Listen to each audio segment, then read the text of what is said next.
Hello,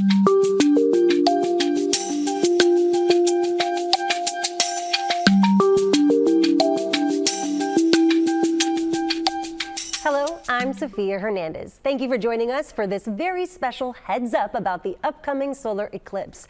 We are now days away from the big sky show that will leave a third of the country in total darkness for a matter of minutes. One of the lucky people who will get to experience the celestial event is our own T51 meteorologist, Ariel Rodriguez. So tell me a little bit, you are headed to Texas. It is one of 15 states that will experience a total eclipse. That's right, and thank you for having me here. And I love the name Heads Up because that's what everyone is going to be doing in the next coming days, looking up. And I will be in Texas starting Saturday. And I actually don't know if Texas will be my final destination, and it all depends on the forecast. Well, we have something to look forward to. Tell me a little bit, are you looking forward to going to Texas? Is this the first solar eclipse that obviously you're experiencing? Like, tell me what you're looking forward to. Well, it's actually my second total solar eclipse. The first one was 7 years ago. I was part of the coverage for Telemundo 51, the sister station to NBC6. And I actually went to South Carolina. And it was an amazing experience. And what I missed the most was the thrill that took place when totality reached, the time of totality.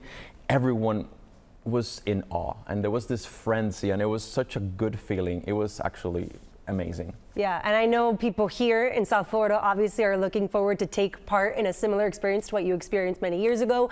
Tell me what people here in South Florida are going to be able to experience with this solar eclipse. Well, in South Florida, it will not be as thrilling. However, it will still be extremely interesting because about 46% of the solar disk will be overtaken by the moon shadow, and that's still a lot. So remember, first of all, that you need glasses, special glasses to look up. Never do it with your own eyes because it's extremely unhealthy and it could carry consequences. So in South Florida, it will be still extremely interesting. It's going to be partial, and the next one will take place in Miami in 2045.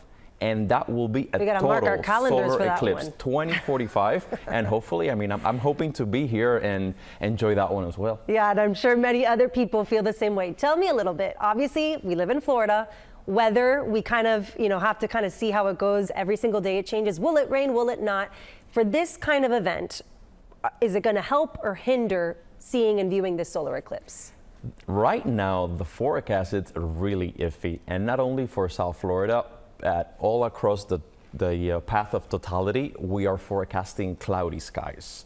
In South Florida, we'll see about partly cloudy skies, so it might not be a completely hinder experience. However, in that area of totality, we'll have to see if maybe the solar eclipse itself, by taking away some of that heating from the sun, might actually help to reduce the cloud cover. So I'm keeping my fingers crossed. You and us both. Ariel, thank you for being with us today. And of course, you can catch his reports right here on NBC6 and T51 next week.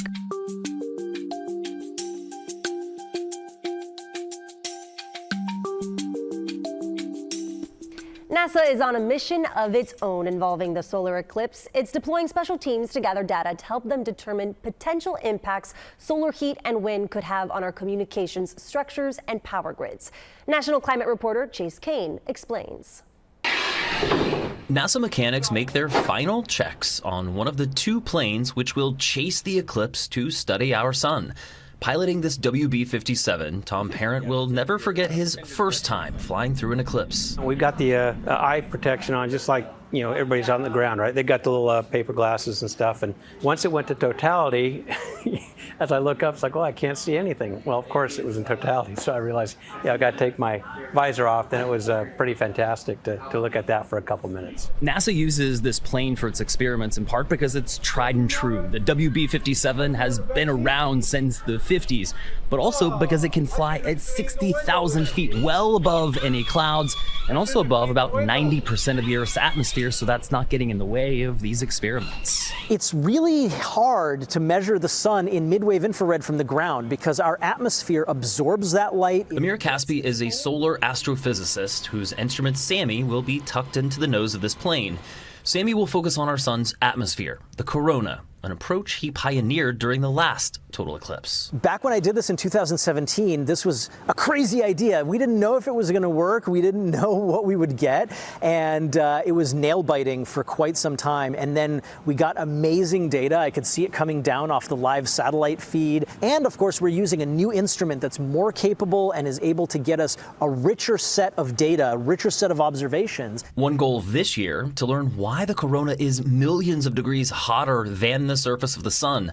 Another, understanding the origin of solar winds, which can impact satellites, airplanes, and even our power grids here on Earth. And that's just one of 5 experiments on board these 2 planes, which will each have only about 6 minutes to seize this rare opportunity. Yeah, that pressure, unfortunately, is for kind of every kind of mission that we fly. So we don't ever take things lightly. Like, people put their lives' work into these things, and we don't want to mess it up for them, right? A total solar eclipse is like nature's perfect coronagraph. The moon comes between us and the sun, and it's exactly the right size in the sky to block out the disk of the sun, but not too much more. You know, we've been studying the sun for quite a long time. We still have a lot of open questions. At NASA's Johnson Space Center, I'm National Climate Reporter Chase Kane. Now, he mentioned those special sunglasses. Ariel, do you already have yours packed and ready to go? I've had mine for years, and I had an extra set, always to see if anyone needs them. I'll hand them out. Oh, well, I might take you up on that so that I can watch as well.